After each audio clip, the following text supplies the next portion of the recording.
Hey Beverly, I'd like to thank you for bringing this subject up of epigenetics. Very, very fascinating. I've always thought that there was a hidden correlation not only with genetics, but something else, a link that links our donor to ourselves in a way that we maybe didn't realize or were not aware of. So anyway, I'm going to take a look at this. Now, I'm very interested in this statement here. When a man is traumatized, changes occur in his sperm which are passed to his children. So what this is saying is that any trauma that your sperm donor father may have experienced in his lifetime can be passed down to you. Now, I want to talk about my situation and how this applies to me. I've always felt this eerie connection ever since I was in the womb. These visions, these feelings of things that I never have physically experienced, but genetically they had made a footprint within my DNA. I mean, that's what I figured out has happened. My father fought the Nazis in World War II. He was part of the Dutch resistance. He was 17 years old when the Nazis came in and leveled Rotterdam, his hometown, and 80% of the town was destroyed, and many of his friends were just, taken away to the extermination camps. And he, of course, rebelled against this form of government and had some very, very harrowing, life-changing experiences, changing experiences that have changed the way and affected the way that I not only feel about things, but the way that I look at things. For an example, I've been a very, very sensitive and compassionate person all of my life. I can't stand to see injustice. And I always wondered, why in the world did I have that trait? Well, there's several reasons that I'm beginning to realize is number one, could have something to do with this article. It could have something to do with genetics. It could have just many, many ways, many different avenues of putting its footprint on my soul and in my mind and on my body. And it's just crazy the way that people like you and I were conceived with little or no knowledge, told to lie about it. And here's something that always bothered me is I always thought that I was conceived in deceit, that I was conceived in deception. And I've thought about this quite frequently, that in way back in September of 1954, four people conspired to create a human being and to do it in a way where they supposedly would never find out, the participants would never tell, and this whole procedure was just cloaked in secrecy so deep, and it caused so much pain amongst the players, including myself. I'm pretty much over it now. I was lucky enough to find my half sisters and looking for brothers, and I found my biological father. And back in the 80s, I was one of the few that did that. But I started looking at things totally differently from that point on.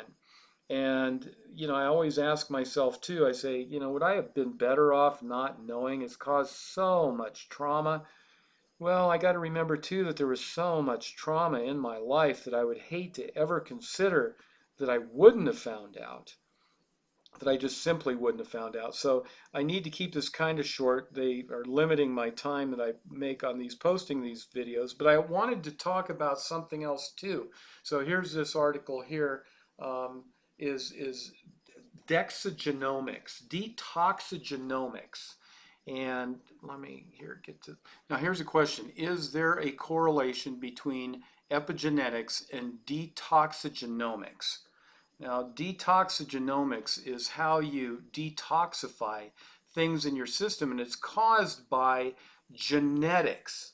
Now, this is more of a physiological sort of thing rather than a lot of the epigenetics has to do with the mind. The detoxigenomics has to do with the body, but I think that there is a very close correlation. And if you guys would study this and give me some of your opinions, that would be very little interesting study we're doing here. See, when I grew up, I always was, like I said, I was very sensitive. I'm very compassionate and very just, I can get teary-eyed thinking of a small puppy. I mean, it's crazy. I'm just so sensitive to everything. Well, as I got older, when I was like 45 years old, 50 years old, I got mycotoxin poisoning. I was exposed to mold in a commercial building. And I don't know if you've ever had mold poisoning, mycotoxin poisoning, T4. Well, I had 23 other agents in my office, and none of them got it, but I got it. And it took 3 years. And again, between 50 and $100,000, I lost track to get rid of it. And then shortly thereafter, I was diagnosed. I got real sick again after I got rid of the mold poisoning, and I was diagnosed with hepatitis C. And as you probably know or don't know, my kids have autism. So, I'm kind of like a toxic person, or the world is so toxic, it's made me toxic, it's made my family toxic. There's no doubt in my mind that my son had a reaction to the vaccinations, and he's severely autistic, and my daughter also had one, and she is mild. So here my life is being affected by genetics. It's being affected by the toxins in the air, the things that they put in our food, the chemtrails in the sky, the GMOs, the fluoridation in our water, and the list just goes on and on and on. And so I went ahead and I had one of these tests here, and I'm going to explain. Now, I had one of these Detoxigenomics profiles done. It was $500, but all throughout my life when I was a young kid, I was very sensitive to everything, chemicals. I had severe allergies, and even today I can go into like a Walmart or Kmart, and I just smell these plastics. My sense of smell is so incredible, and my sense of feeling, it's like everything just permeates just right into my body. And of course, this affects your health. So we're looking at the one, epigenetics, that affects your emotional health, and the detoxigenomics, which is related to your human genome, your experience on who you are by your genetics. And so all of this makes us who we are. But the problem is we don't know where, like with detoxigenomics, it's from your father's side. There's a missing gene, or there's two parts, there's two pluses instead of having a plus and a minus. And I'm going to do a video and just post up my detoxigenomic profile. But this is serious stuff. I have a strong predisposition to things like cancer because I can't handle all of these things in the air. And we haven't even got into electronics, all the electronic, that's in the air. The pollution, electronic pollution, I'll just call it that. That's another whole video. But what is insane is that we are made up. We are a sum of something that came from something else that we still don't even know who it is, who they are. Now, I'm talking about, even though I knew who my biological father was, I found out who he was, I still didn't know his health history. He wanted nothing to do with me.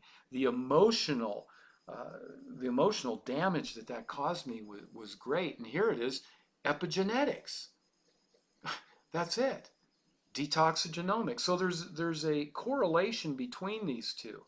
So here's what they try to do. They try to create a highly gifted person through the use of artificial insemination or Eutelegenesis. But they don't want to, help them be healthy physically and emotionally. They just want to throw the eggs together and see what they come up with, turn them out, and be done with it. But that's not the way to create humanity. That's not even a humane way to create a human.